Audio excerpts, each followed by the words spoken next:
what exactly is facial rejuvenation? So that is kind of a wastebasket term that anything can go into the wastebasket, right? And that means that it can be rejuvenation, it can be revitalization, it can be prejuvenation. There's a lot. It's just making your overall cosmetic appearance of your face specifically better. Okay. And often that like means that often means more youthful. Not necessarily, because it's certainly not anti-ageist, but the concept of an anti-aging routine I find bizarre. It's a privilege to age. We should all be honored to be able to age and be healthy with our, not just our lifespan, but our health span. And so the phrase I use instead of anti-aging is skin fitness. Oh, We were talking about an exercise. Can I have that? Or Yes. can I use that? I'm I'm so using that. Welcome to Care Experts, a podcast dedicated to empowering you with knowledge for your health and self-care. I'm Melissa, a broadcast journalist. And I'm Selah, a former fitness coach and personal trainer.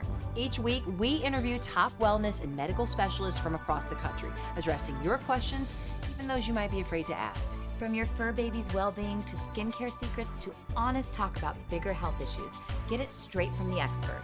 Join us every Wednesday for insights that will guide you on your health journey. From cosmetic to dental and vet to vision, this is Care Experts. Today, we're going to talk about facial rejuvenation. What it sounds sounds like, amazing. it does sound amazing, but like what falls under the category of facial rejuvenation? Yeah. Are we talking about like regular facials? Are we talking about Botox, fillers? Like what does that actually No, well, mean? to me, it sounds Oh. like you're gonna make a whole new face for me. A whole new Just face, kidding. but I'm still gonna look like myself. Like Right. you want to look Me like Selah. 2.0. Yeah, you well rested. Yes, You, upgrade. You're drinking all your water. There you Yeah, go. with your Yeah. super smooth baby soft skin. Yeah. Don't you sometimes wish you could like take your kid's skin? All That sounds so the weird, time. but you know what No, I I mean. know what you like mean. you look at their skin, you're like, oh my gosh. I wish I could just actually walk around with flawless. a Paris filter. Oh, you know? wouldn't that be just nice? like automatic Paris The filter. Paris filter. I love that you went there. So today we're going to talk to Dr. Will Kirby. Yes. He has a biology degree from Emory University and a medical degree from Nova Southeastern University. He was selected to serve as the chief resident in the Department of Dermatology at Western University Pacific Hospital. He's also a published author, a lecturer, and an advisory board member for dermatological publications. Wow, that's Oh, it's a lot. amazing. It sounds Yeah. very hard. He's done a lot. Yes, and he has also appeared. And he has appeared on more than 35 different television programs. And probably not just as a doctor. Well, actually, what's funny, I kept looking at his face like, wait a minute, he looks really familiar. Came to me as an entertainment reporter. I mean, it's my job to cover entertainment for the last like 20 plus years. I'm like, wait, I've seen him on a reality show. recognize him. Where have I seen him before? It was Big Brother, first season. He was the winner. That is incredible. He was a doctor then, He too. wasn't just so. on, oh, he was? Wait, Yeah. while he was on it? Well, he wears a lot of hats. This is a man who wears a lot of hats. He's also, some people are going to recognize him from Dr. 90210. Right. Oh, I can't wait to ask him about this. Me too. Me too. Well, this is he's a dermatologist and chief medical officer at LaserAway. Oh, LaserAway, I've seen those. Me too. Yeah, they're I've all seen over the the country. ads for him. Oh, yeah, everything. yeah. Very excited to find out what LaserAway does because obviously they involve lasers. Well, somehow. that and taking So, things away. What is laser plus facial Rejuvenation. Let's find out let's about find that. out all about that and what that Yes. entails. So let's bring in Dr. Will Kirby. Here we go. Welcome, Dr. Thank Kirby. you so much. Excited to be here. And we're talking about my favorite thing in dermatology, particularly aesthetic dermatology. I get to use physics because of the energy-based devices, the lasers.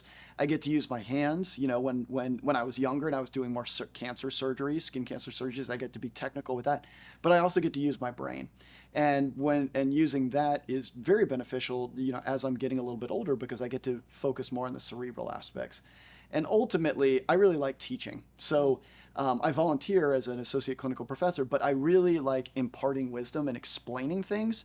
And that turns out is really, really synergistic with the LaserAway mantra, which is we want to educate patients about aesthetic dermatology. We want to democratize this knowledge about the field, and then patients are advocates and love it. So I explain to our staff all the time, what we do is at the surface, it's very superficial and it's trite. But when you dig a little deeper, you realize it's wildly complex. And if it's complex to us, imagine how complex it is to the patients. Right. So the reason we thrive as an organization is because of our partnerships like CareCredit, but because of our educational quotient and the information we impart to patients. Well, so today here with you. he's going to teach us about facial rejuvenation. Oh. I know. Yeah. So tell us, what exactly is facial rejuvenation? So that is kind of a wastebasket term that anything can go into the wastebasket, right? And that means that it can be rejuvenation, it can be revitalization, it can be prejuvenation. There's a lot. It's just making your overall cosmetic appearance of your face specifically better. Okay. And often that like means that. that often means more youthful. Not necessarily, because it's certainly not anti-ageist, but the concept of an anti-aging routine I find bizarre. It's a privilege to age. We should all be honored to be able to age and be healthy with our not just our lifespan, but our health span. And so the phrase I use instead of anti-aging is skin fitness.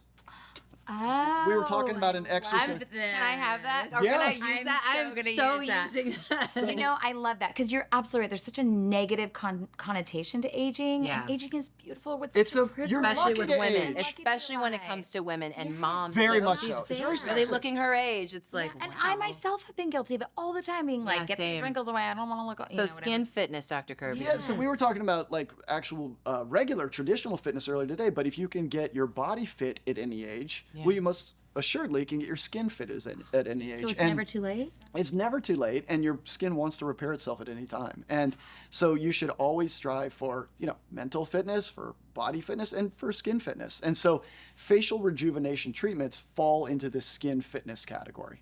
And there's a spectrum of treatments which we can tease out and talk about. Yes, in that tell first one. us. So that spectrum in many ways is sort of linear.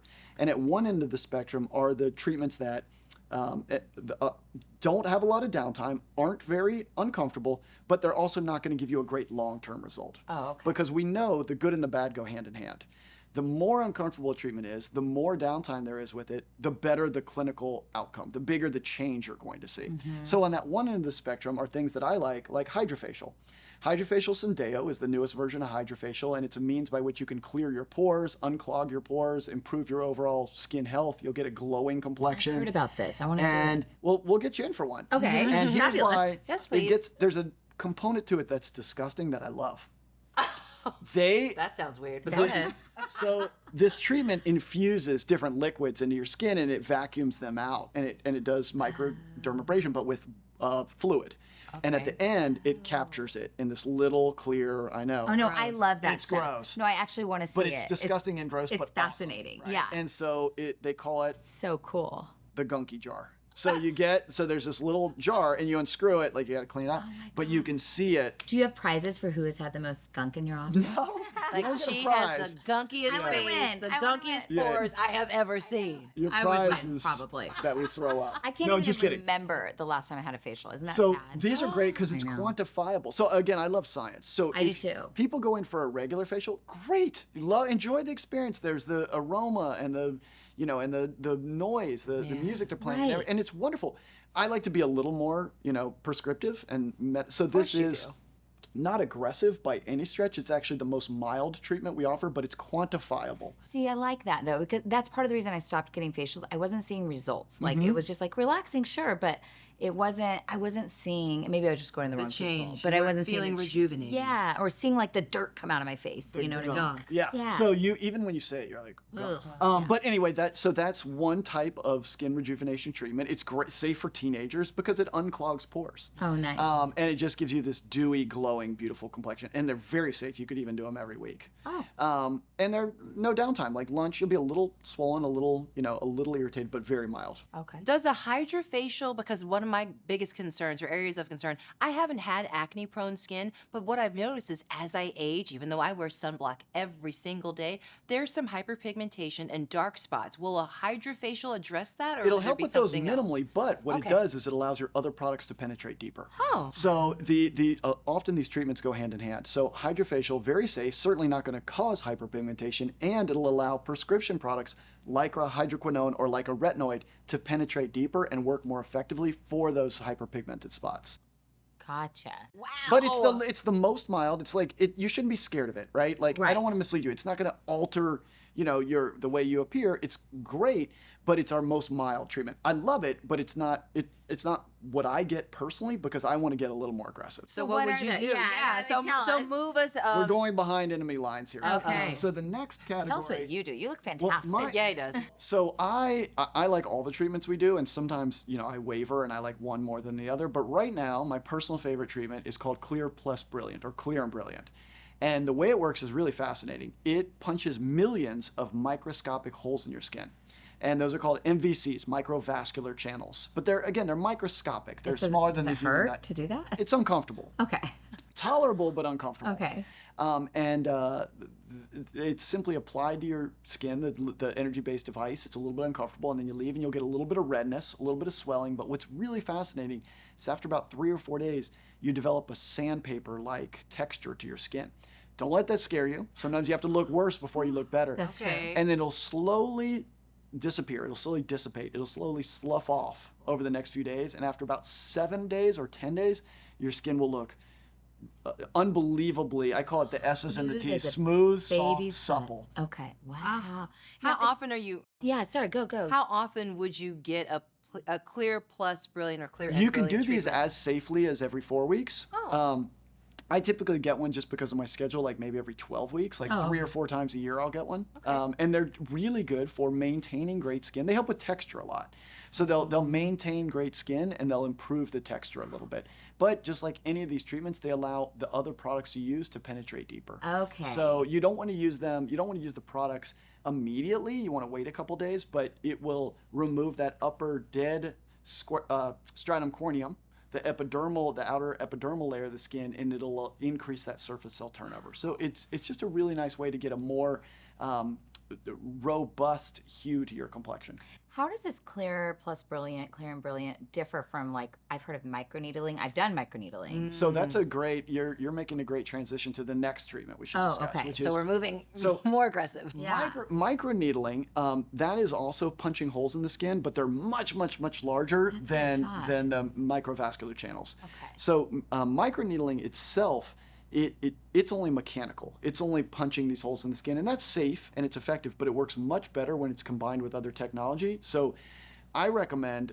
something called radiofrequency microneedling. Oh. And that means that there's an energy component to it, and each of the needles that enters the skin, there's a tiny little zap of energy. Not laser energy, but radiofrequency energy.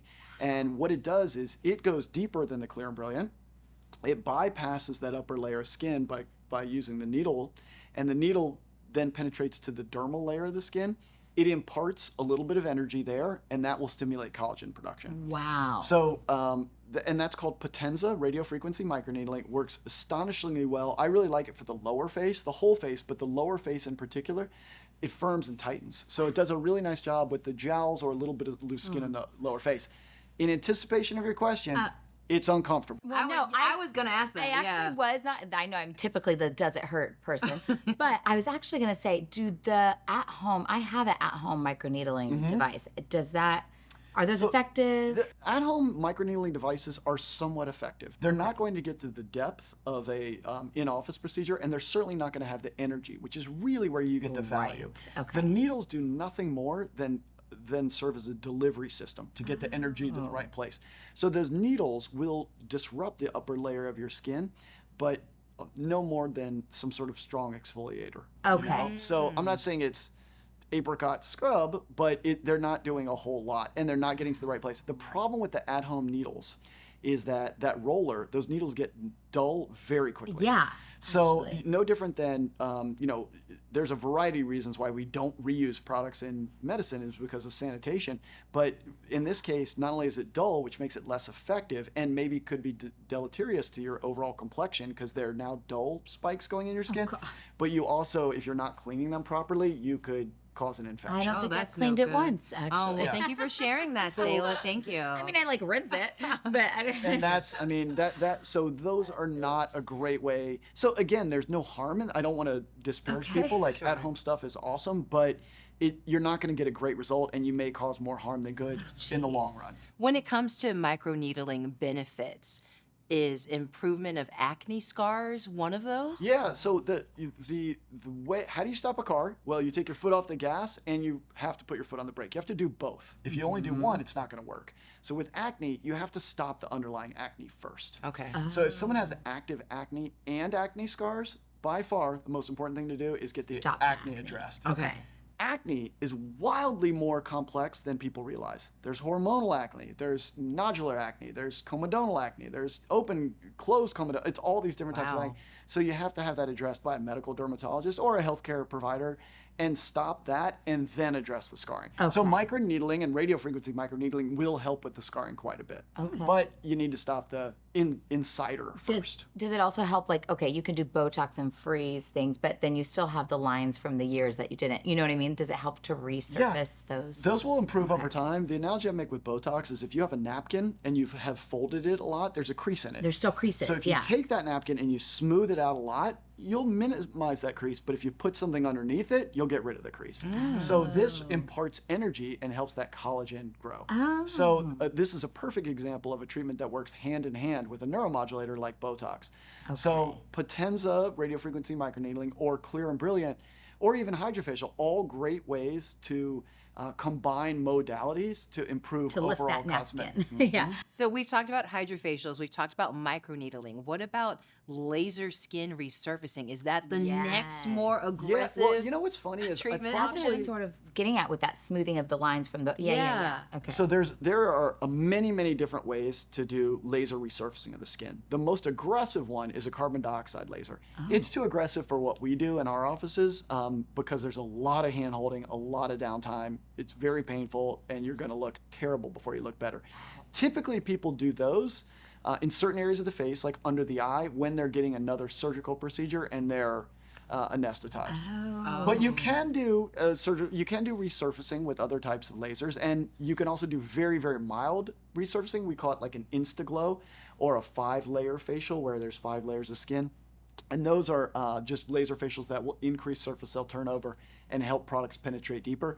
I should have explained this before. That kind of falls into the spectrum between HydraFacial and a Clear and Brilliant. Okay. Still pretty mild, very Pretty tolerated. mild. Okay. What are those called? They're called laser facials. Oh, but laser overall. facial. Okay. Yeah, but again, that's different than a carbon dioxide resurfacing, which is very aggressive, and it falls outside of our spectrum. I see. Okay, so that's something you would do if you were under getting a tummy tuck, for example. There you go. Your full mommy makeover. A full mommy makeover. And it will To work- resurface my face too. It'll work Okay. great on those fine lines and wrinkles, but the downtime is significant. Okay. Okay. So But the one we didn't discuss is Thermage. Thermage is still radio frequency, but it bypasses the use of this needle and it goes to the deepest layer of the dermis. okay. It hurts. Oh. But very tolerable. The honesty. And I know. It firms and tightens, and it helps maintain the collagen bank you have, and it helps stimulate new collagen. How often production. do you have to do that? Once a year. Okay, because I heard of one that you do every few years, but you have to do it a few times in 6 months. Is that what's that one? I'm not sure Okay. what that one is. I mean, Maybe there's I'm mixing up. Well, everyone has treatments. different paradigms for different energy-based devices. With us, we use gold standard devices, of course. Okay. So everything within our offering is the best within that individual category. Again, there's a ton of different things out there, and there's it's an exciting field. More so than any other field are the technological advancements we're seeing in aesthetic dermatology. If I could recap this, there's topical products which are going to be great long term. They're not going to work short term. That's not how the skin cycle works. Skin cycle takes 35 to 57 days to turn over. Okay. So if you're using topical products, you're looking at 4 to 8 weeks to really start seeing a difference. Wow. 12 weeks would be a better time to start looking for that difference. But then energy-based devices, as the name suggests, well, they impart energy, and they're made for a variety of reasons, which is tone, texture, color of the skin, and improvement in the collagen. Okay. And something you and I were discussing that I'm going to go back to is when you walk into any clinic, how do you know what to get? It's so confusing, Yeah, right? so much. It's so confusing. And Saw this on Instagram, Dr. Kirby. Here's my list of what I want. Exactly. You don't like that? No, I don't mind at all. Oh. But it's our job to educate you. And then we kind of talk about what's your availability in terms of your downtime. What is your pain tolerance? Should we apply a numbing cream to you? What is your cosmetic goal? What are you trying to achieve? So we teach you all these different factions. And of course you shouldn't know it, right? Because where do people get information from these days? Well, there's no great source. I mean, even the medical literature can be somewhat biased. So it ultimately comes down to experience and reputation. And I'd like to think we do a really, really good job with that. We're a very ethical group. But I am fully aware that we live in a noisy world, and that noise is not necessarily accurate. No. So you really have to kind of be your own TikTok. You have to be your own advocate and really seek out that information for yourselves, and we help you achieve that. That's cool. So this is one of our favorite segments, Ask the Expert, where we ask you our expert questions that our audience sent in. Here's the first one. I've heard red light therapy can help skin rejuvenation. What is it and how does it help, I have one Dr. of those Kirby? masks. Do they work? I've been using it religiously. So this is one of those questions that the medical literature is still out. The jury is still out. Okay. We know that red light therapy can remove inflammation, and that is certainly good for your skin. And when you remove inflammation, well, certainly that's removing an impedance to collagen production. But how much collagen these things produce or help stimulate is unclear. There's certainly no harm in the masks, and they absolutely might help. And you can also do red light therapy, like full body red light therapy in a spa, and that's probably good for you to remove inflammation. But if you're using anything at home, it's not going to be as powerful as the treatments you can get in a clinic. We run off 220. They're huge devices. They have big power sources. So do I like the mask? I like it. Am I convinced that it's going to make a huge cosmetic improvement in anyone's skin? I don't think huge. It really depends what you want. So if you look at aesthetic outcomes, you can have, in terms of benefit, you could have nothing occur. You could have a mild improvement, a moderate improvement, or a significant improvement. Those are the 4 options. So when you do things at home, you're really looking more for the mild improvement or maybe the no improvement, but you're not going to get a moderate or a significant improvement. It's going to take a professional device to do that. That makes sense. So it's just, again, there's nothing wrong with it, but if you think it's going to give a, huge result, a monumental change, that's unrealistic. Right. Okay, our next question is, does consistent use of a gua sha or similar tools help with skin rejuvenation and face shape? I've used those too. I think I'm saying it right. Okay, they're the stones. Oh, You've seen it on social media. Yeah, no, I know what that is. I'm familiar with stones. Not The stone. That's what they call it, though. I have both the stones and the I have the roller. Yeah. I have the roller. Yeah, so do these work? Yeah, so this is a good question. They absolutely do work temporarily, right? And it's going to help with lymphatic drainage and the movement of fluid. But when we go back to, no result, minimal, moderate, or significant, you're really looking at the minimal result, and it's also going to be very temporary.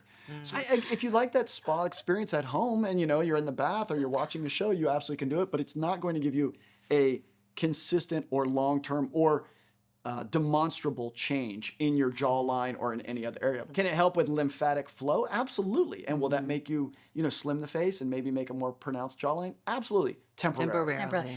What if you did it every day, though? You're not going to get a permanent result because you're not changing the underlying matrix of the, organelles or organs that are Still just temporary, yeah. When we look at the face, we talk about collagen. There's muscle, there's skin, and there's bone. And as we age, those things change. You get bone resorption, you get loss of muscle, you get more fat, and it herniates and it moves. So the stones, what's it called? Gua sha. Gua sha. So I'm sure I'm saying it wrong. You say it. I don't know. Gua sha. Anyway, yeah. Sure. Dr. Kirby, this person wants to know, are there any skincare ingredients or products I should avoid before or after getting a facial rejuvenation treatment? I love this question. So the avoidance afterwards is much more important because your skin is open and exposed, whether it's microvascular channels or microneedling or even HydraFacial or LaserFacial, you are disrupting that epidermal barrier, and that could predispose you to some sort of infection. So you want to make sure that you're only using clean hands. You want to make sure that you're only using clean products. You have to remember those channels are open for a little while. So you don't want to use anything that's going to clog those pores or that you're going to push too deep into the skin unless it's a quality ingredient. Hyaluronic acid or retinoid would be acceptable, but you wouldn't want to use something else that's going to cause more irritation. And you would guide the patient. Yeah, absolutely. Dr. Kirby, if there were one preventative measure that you could give our audience right now that they already have at home, what would that be? As a dermatologist, you're going to think that I'm going to say sun avoidance. I thought that, yeah. But I'm going to give you a completely different answer. Here we go. I am get your pen out. Get your pen out. Okay. Get it out. I'm the biggest proponent of sleep hygiene. I think that we need to put a premium emphasis on sleep, and I think that it is wildly unappreciated what good sleep can do. Especially in American culture. But I think anything that we do that disrupts our theta waves, our REM sleep, is bad for you. So I do, since you answered, I brought up a problem. Can I bring up a solution too? Please. I call it the 3-2-1 rule. Okay. 3 hours before bed, I don't eat anything. 2 hours before bed, I don't drink anything. And 1 hour before bed, I don't use any electronics that expose blue light. I love this. And I don't want to get into my world, which is walking into a a whole other episode. bedlam. Yeah. It's a We're whole in the bedlam. matrix right Yeah. now. Yeah. You should look into things like magnesium glycinate and yes. inositol. Inositol is a B vitamin. Those things, when you take use them at those. night, and trust me when I tell you, my training is very Western. Like I appreciate Eastern concepts, but I'm very, very traditional. But using some over-the-counter supplements, and I'm not a fan of melatonin, but using some of these, magnesium in particular, inositol again, those can help sort of foster a sleep hygiene environment. Right. And so you have to make an environment where you want to go to sleep. I like a clean bed. I like the room cold. I like it dark, and when you do that and you get more sleep, you'll be surprised how everything else goes better. Your skin, your relationships, your job, everything else seems to go better. so right. As a healthcare practitioner, yes, I'm an aesthetic dermatologist, but if I take a step back, it's really sleep that most people ignore. We were just talking about that with kids and just being sleep deprived. I'm coming out of a whole year of sleep deprivation. I don't remember the first year of my kid's life. know. I was there. I just don't remember it because I was Like so I was tired. physically there. I know. I have a picture. I saw myself with I the know. kid, but now I'm like, where was I? And I'm you're so absolute- tired. It affects everything. It's terrible. I love this 3-2-1 because it's like a little bite, something we can do. A practical Well, sometimes tip. normalizing, listen, everyone in the world's like, no, duh, we need to sleep better. But sometimes discussing it normalizes it and, it allows you to be accountable. So do the 3-2-1 because you'll sleep. If you eat a huge meal, you'll sleep really poorly. Why? That blood is flowing to your stomach, Trying to your intestine, digest. not your brain. Yeah. And if you have to wake up and pee 3 times, you're not going to get a good night's sleep. So Yeah. needless to say, that 3-2-1 works for me. Everyone needs to find their own sleep hygiene love routine, it. but I really like it. You're so right. It does affect the skin, though. Whew. Dr. Kirby, thank you so much. Pleasure is all mine. Oh Thank my you guys. I gosh. really You're appreciate you amazing. having me. And I would, any way I can help you all out, just let me know. So you will come back then if we need another discussion? No, just kidding. I would love to come back. I'd love to come back. Can you bring the anytime. two-headed turtle? I'm going to you. I'm going to Adam and Steve, LaserAway. you can see Adam and Steve. And let me just leave you with this bit of wisdom. Please. The phrase beauty is in the eye of the beholder is 100% correct. And we're all, in terms of aesthetic dermatology, you have to ask yourself what you're trying to achieve and find your own cosmesis. And you brought up Adam and Steve, the two-headed turtle. And, my daughter was like, that's the most beautiful thing I've ever seen. And our CFO, who's my friend, he's like, that's the ugliest, weirdest thing I've ever seen. And you know what? They're both correct. They're both Yeah. So right. it just depends on what you're trying to achieve. And when we talk about cosmesis, it really comes down to you as an individual. It doesn't matter what I think, but let's figure out your destination, your journey in the aesthetic realm, and we'll help you achieve that. I love that. Thanks again, Dr. Kirby. We appreciate Pleasure's you. all mine. Thank you. Thank you. Thank you so much for joining us and being part of our growing community. Stay tuned for new Care Expert episodes every Wednesday. And don't forget to subscribe on your favorite podcast app and YouTube.